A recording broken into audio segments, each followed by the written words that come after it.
Hello तो नमस्कार साथियों, कैसे हो आप सभी। आपका हमारे channel A100 to Z education में बहुत बहुत स्वागत है। चलिए शुरुआत करते हैं अपनी नेक्स्ट वीडियो की। हमने आपको पिछली वीडियो में त्वरण तक बता दिया था, आज उससे आगे स्टार्ट करते हैं। चलिए शुरुआत करते हैं। देखो, हमने आपको पिछली वीडियो में त्वरण तक करा दिया था।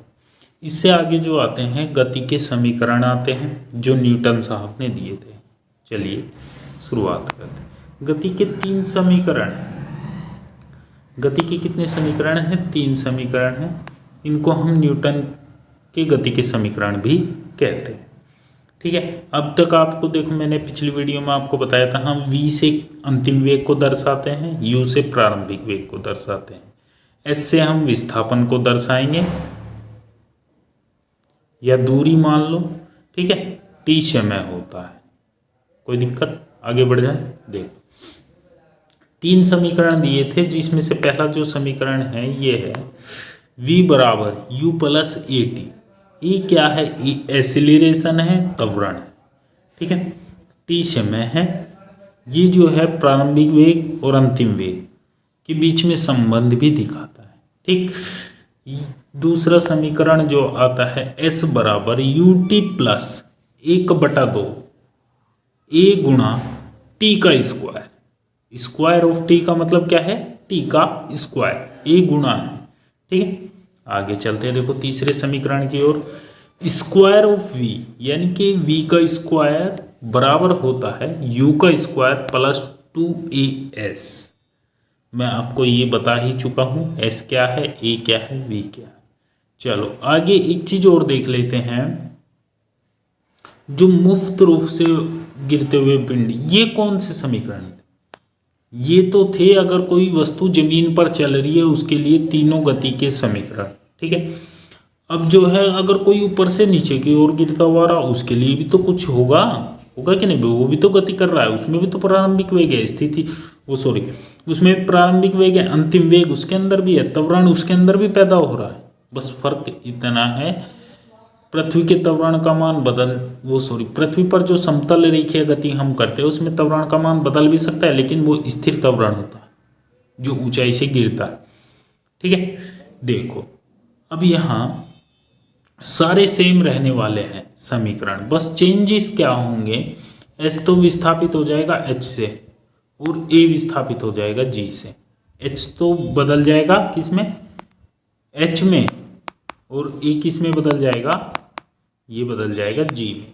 चलिए देख लेते क्या क्या बनने वाले हैं समीकरण।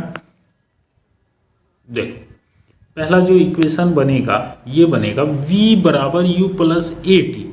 ये क्या बनेगा? ये बन जाएगा v बराबर u प्लस ए टी।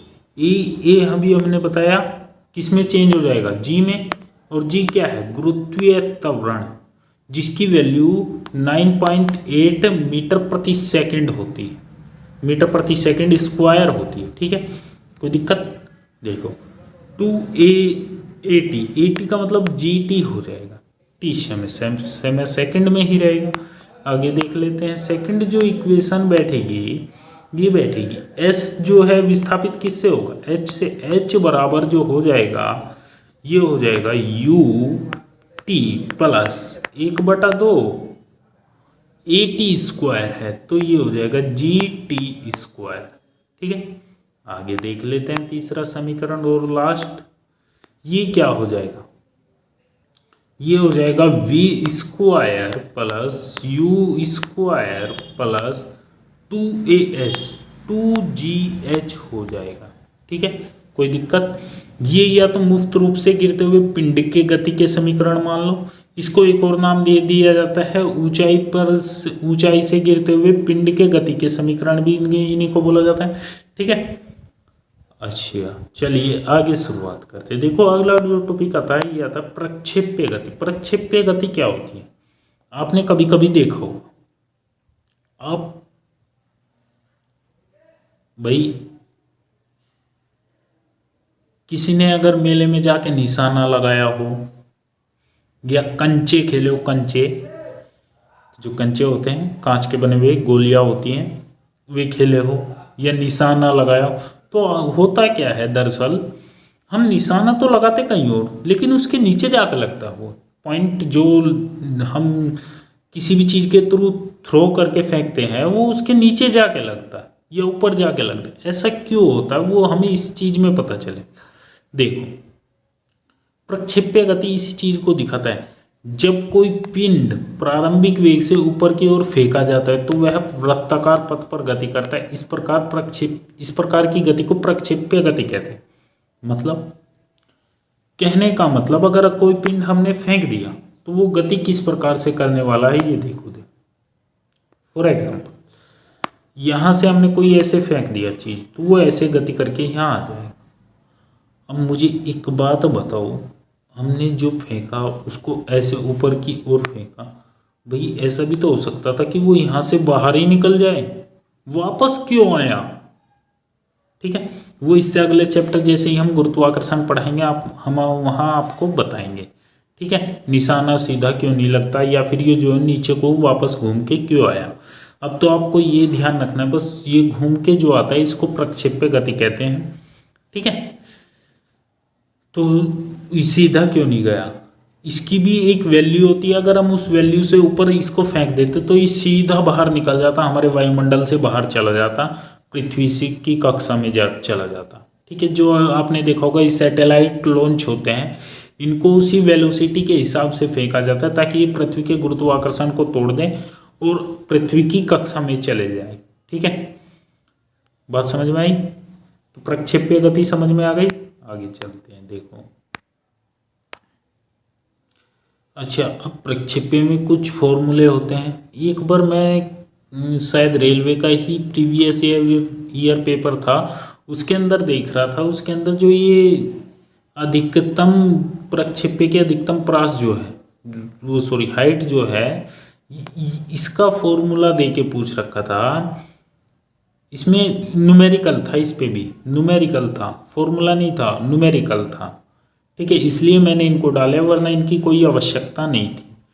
चलो आगे देखो, जो प्रक्षेप्य का उड्डयन काल होता है, उड्डयन काल मतलब हमने इधर से फेंका तो इधर कितने समय बाद जाके टक्कर मारेगा वो जमीन से, या टकराएगा जाके, वो कितना समय होता, वो होता है 2 गुना u वस्तु का प्रारंभिक वेग और साइन सी जो ये ऐसे बना हुआ है इसका मतलब है थीटा। सी नहीं है, ये थीटा है, साइन थीटा, यानी कि किस एंगल से हम पृथ्वी पर फेंक रहे हैं, किस एंगल से फेंक रहे। भाई आपने देखा होगा जब किसी पानी में कोई कंकर को फेंका जाता है तो हम देखते किसका ज़्यादा दूर जाएगा, यानी कि जिसका पहले पानी से टकरा गया तो उसकी वो वहीं से टकरा के स्थिरता लेनी शुरू कर देता है। जिसका बाद में टकराएगा वो एंगल के हिसाब डिपेंड करता है आप कितनी दूर अधिकतम प्रास कितनी फेंक सकते हो।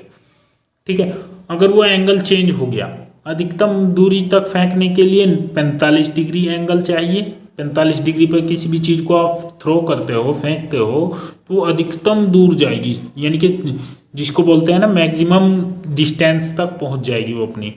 और आप अगर 90 डिग्री के एंगल पर फेंकते हो थ्रो, तो वो अधिकतम हाइट पर जाएगी, ऊंचाई पर जाएगी। ठीक है, वो पता लगेगा क्यों। तो चलिए देखो, जी बटे में जी आ गया, ये पूरे के बटे में ही है 2u sin थीटा अपॉन जी, ये उड्डयन काल होता है। यू अभी हमने आपको बताया ये वस्तु का प्रारंभिक वेग है जिससे वो गति करना शुरू करती है। जी जो है गुरुत्वीय त्वरण है यहाँ, और साइन सी का मतलब है साइन थीटा, जिस कोण से वो वस्तु थ्रो की गई यानी कि फेंकी गई। अच्छा, ये जो है प्रक्षेप्य का अधिकतम ऊंचाई है या हाइट है। चलिए इसको देख लेते हैं। h बराबर स्क्वायर ऑफ, देखो स्क्वायर ऑफ पहले ही लगा हुआ है, इसका मतलब है जितने भी कोष्टक के अंदर है सभी का स्क्वायर है।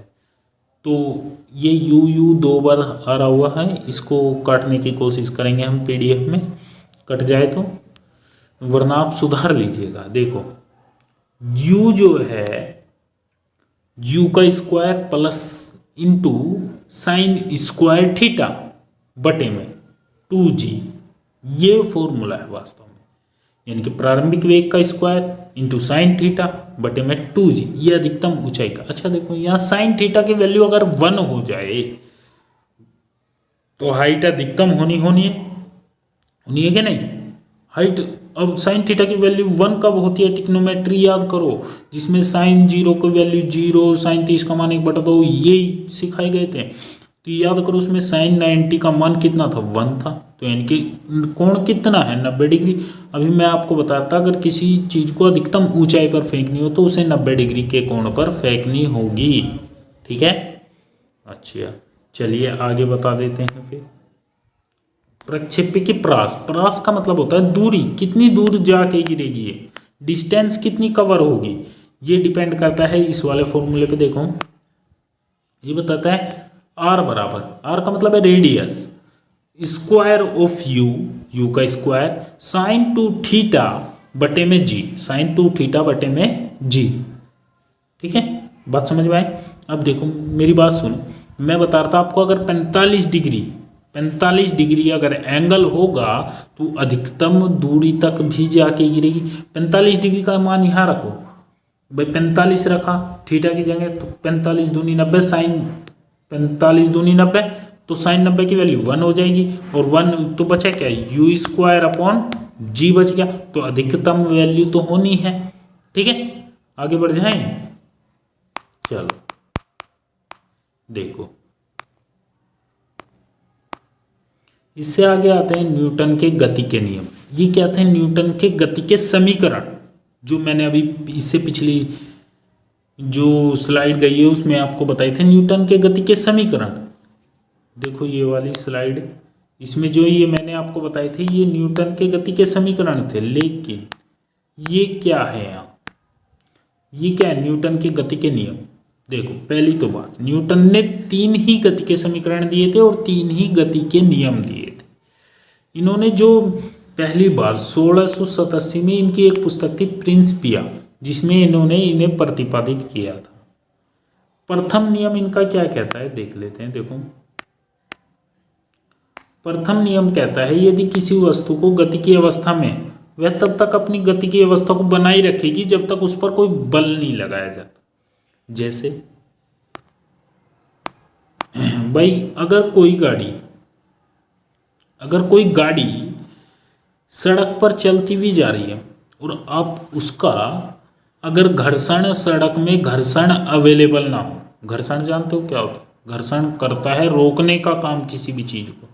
आप एक रोलर को खींचो, वो आसानी से खिंच जाएगा जमीन पर, और एक जो ये आते हैं आयताकार बॉक्स रख लो, उसके अंदर वजन रख लो और उसको खींचो, वो खींचना महाभारत हो जाएगा।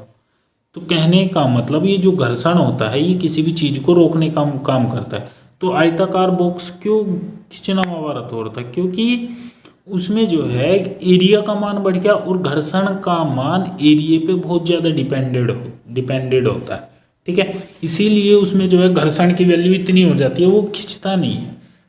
ठीक है, आपने देखा होगा जो ये मशीनों के अंदर ऑयल, ग्रीस वगैरह इत्यादि सामान लगाया जाता है, जो ये लुब्रिकेंट लगाया जाता है, ये घर्षण से बचने के लिए ही लगाया जाता है, ताकि मशीन घिसे ना, घर्षण घिस देता है। ठीक है, तो देखो हम प्रथम नियम की बात कर रहे थे, तो अगर घर्षण नहीं होता तो वो बिना ब्रेक लगाए आप उसको रोक नहीं सकते। रोक लोगे, आपने ब्रेक पर फोर्स अप्लाई किया, बल लगाया, बाह्य बल, ब्रेक ने अपना वर्क किया, तो वहाँ जो है जब ब्रेक ने वर्क किया तो गाड़ी रुकेगी भी।